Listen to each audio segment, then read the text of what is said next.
Pada zaman dahulu, di tanah Pasundan yang hijau dan subur, hiduplah seorang perempuan cantik bernama Dayang Sumbi.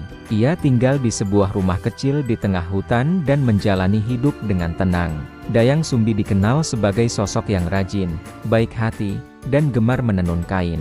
Suatu hari, ketika sedang menenun, alat tenunnya terjatuh ke tanah.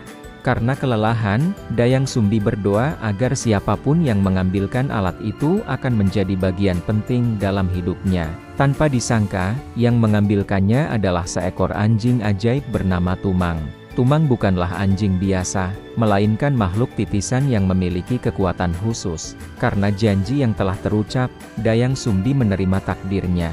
Beberapa waktu kemudian, lahirlah seorang anak laki-laki yang diberi nama Sangkuriang. Ia tumbuh menjadi anak yang kuat, cerdas, dan gemar menjelajah hutan. Tumang selalu menemaninya dan setia melindunginya. Sangkuriang sangat gemar berburu.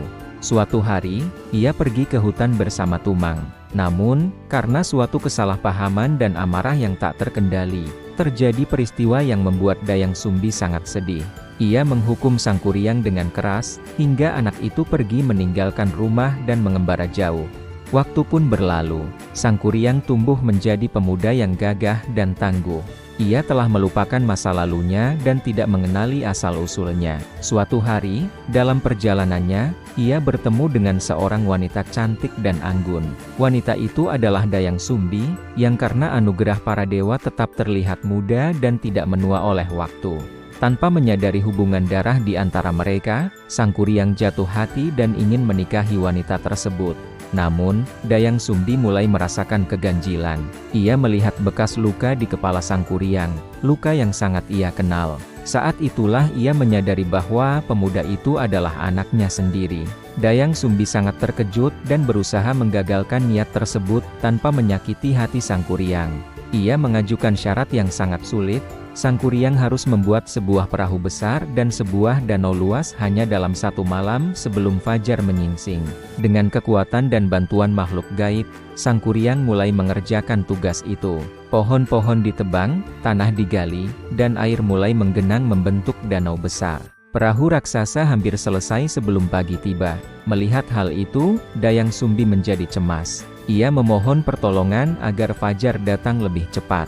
Ia mengibaskan kain putih dan menciptakan cahaya seolah-olah pagi telah tiba. Ayam hutan berkokok, dan langit tampak mulai terang.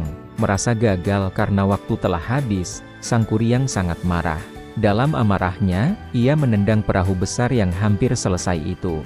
Perahu tersebut terbalik dan jatuh ke tanah.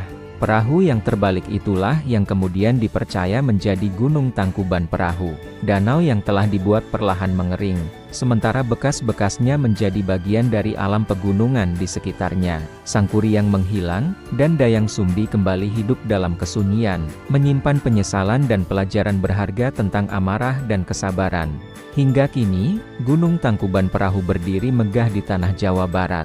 Bentuknya yang menyerupai perahu terbalik menjadi pengingat akan kisah lama yang syarat makna. Kisah ini mengajarkan bahwa emosi yang tidak terkendali dapat membawa kehancuran, dan setiap janji serta perbuatan memiliki akibat. Alam pun menjadi saksi dari cerita yang diwariskan turun-temurun kepada anak-anak sebagai dongeng penuh pesan kehidupan.